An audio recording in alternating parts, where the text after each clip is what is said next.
వీక్షకులందరికీ నమస్కారం. 2024 సంవత్సరం సెప్టెంబర్ మాసంలో కుంభరాశి వారికి ఏ విధమైనటువంటి ఫలితాలు కలగబోతున్నాయో ఈ వీడియో ద్వారా చాలా విపులంగా తెలుసుకునేటువంటి ప్రయత్నం చేద్దాం. ముఖ్యంగా ఈ మాసంలో 17వ తారీఖున రవి కన్యా ప్రవేశం చేస్తారు. 19వ తారీఖున శుక్రుడు తులా ప్రవేశం స్వక్షేత్రానికి అంటే ఆయన యొక్క సొంత రాశిలోకి ఆయన ప్రవేశం చేస్తారు. అలాగే 24వ తారీఖున కన్యా రాశిలోకి అంటే స్వక్షేత్రం ఉచ్చక్షేత్రంలోకి మూల త్రికోణ రాశిలోకి బుధుడి యొక్క ప్రవేశం ఉంటుంది.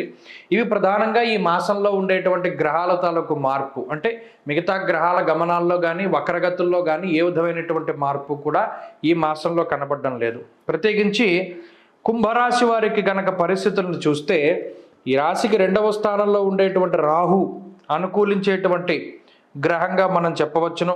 అలాగే అష్టమంలో ఉండేటువంటి శుక్రుడు ప్రధానంగా యోగించేటువంటి గ్రహంగా చెప్పవచ్చును. ఈ 2 గ్రహాలు మినహాయించి మిగతా ఏ గ్రహము కూడా అనుకూలించేటువంటి స్థితిగతులు లేవు.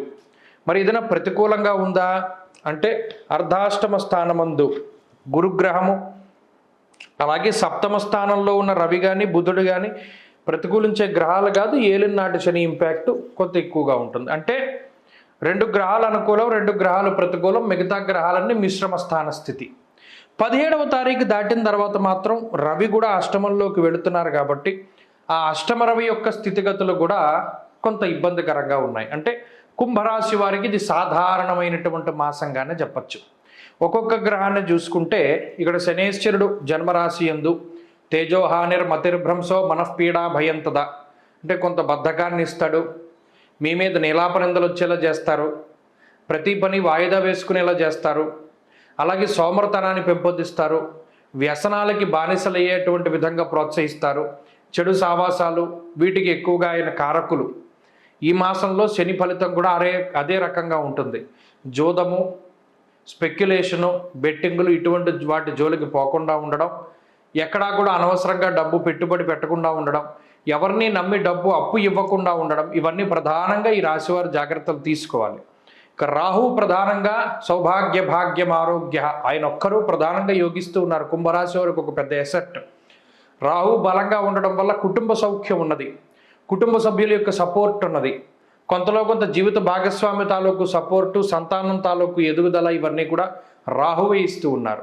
మీ మాట తీరు నడవడిక వీటి పరంగా రాహు ప్రభావాన్ని చూపెడుతూ 10 మందికి కూడా మిమ్మల్ని ఒక మంచిగా పరిచయం చేస్తూ 10 మంది ద్వారా మీకు మంచి జరిగేటువంటి విధంగా రాహు ప్రోత్సహిస్తూ ఉన్నారు. ఇతరులు మీ మీద ఎంత చెడ్డ చెప్పినా కూడా మీ ప్రవర్తన పరివర్తన వీటి ప్రభావం రాహు ప్రభావం వీటి మీద ఉండడం ద్వారా అది ఎవరైనా ఒకళ్ళు చెడు చెప్పినా కూడా పలానా వ్యక్తి నా దగ్గర బాగానే ఉన్నాడయ్యా, ఆమె బాగానే ఉంది నా దగ్గర, నువ్వు చెప్పింది అబద్ధమేమో అనేటువంటి విధంగా రాహు ఆ మాయని తొలగజేస్తాడు. ఇక అర్ధాష్టమ గురుడు అంత అనుకూలించేటువంటి గ్రహం కాదు. యాచనం బుద్ధి చాంచల్యం అంటూ ఉన్నది శాస్త్రం. ప్రత్యేకించి ఏదైనా ఒక పనికి మిగతా వారి మీద పడి ఉండడం, ప్రతి చిన్న విషయానికి ఇతరులపై ఆధారపడవలసినటువంటి స్థితిగతులకి గురుడు కారణమవుతారు. ప్రతిదానికి ఎవరో ఒకళ్ళు బతిమాలాలి. ఎవరు బాబు ఈ పని చేయరా బాబు, లేకపోతే నాకు ఇది చేయండి అయిను, ఇలా ఏదో ఒకటి బతిమాలుతూనే ఉండడం. అథారిటేటివ్గా ఉండనివ్వడు, ఎప్పుడూ కూడా ఆర్డర్ వేసేటువంటి విధంగా ఉండనివ్వరు, ఎప్పుడు బతిమాలేటువంటి ధోరణే ఉంటుంది. దానికి గురుడు కారణం. కుటుంబ సభ్యుల దగ్గర కూడా అంతే. వారు మీకు అనుకూలంగా ఉన్నారు అంటే మీ విధేయత బట్టే ఉంటారు. అంటే పోలే వాడు ఎంత కష్టపడుతున్నాడు, వాడు మనం చెప్పింది చేస్తున్నాడు కదా, మనం కూడా చేద్దాం అనేటువంటి విధానంలో. ఇక కుజుడిచ్చేటువంటి ఫలితం మిశ్రమమైనటువంటి ఫలితం. అగ్రెసివ్నెస్ ఇస్తారు, చీటికి మాటికి కోప్పడేటువంటి మనస్తత్వం, ఎక్కువగా పిల్లల ఆరోగ్యంపై ప్రభావం చూపెడుతుంది ఇప్పుడున్నటువంటి గ్రహస్థితి.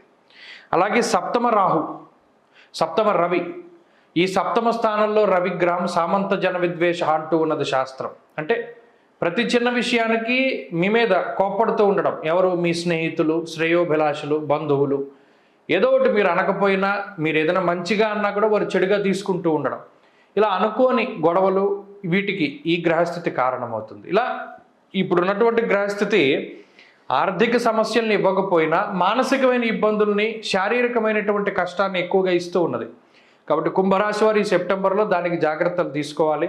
ప్రత్యేకించి 17వ తారీఖు దాటాక అష్టమంలోకి రవి వెళుతూ ఉన్నారు కాబట్టి అప్పుడు కూడా కొంత, ఎందుకంటే దుర్దోష శత్రు సంవాద, అప్పుడు కూడా శత్రువులతోనే సమస్య, బంధువులు శత్రువులుగా మారుతూ ఉండడం, శత్రువులు మీ మీద ఏదైనా నిందారోపణలు లేదా కోర్టు కేసులు, గొడవలు, చలానాలు ఇటువంటి వాటితోటి కొద్దిగా చికాగ్గా ఉంటుంది తప్పితే మరేదీ లేదు. ఇందులో ఆర్థిక పరిస్థితులు బాగున్నాయి, ఉద్యోగ వ్యాపారాది పరిస్థితులు కూడా సానుకూలంగా ఉన్నాయి.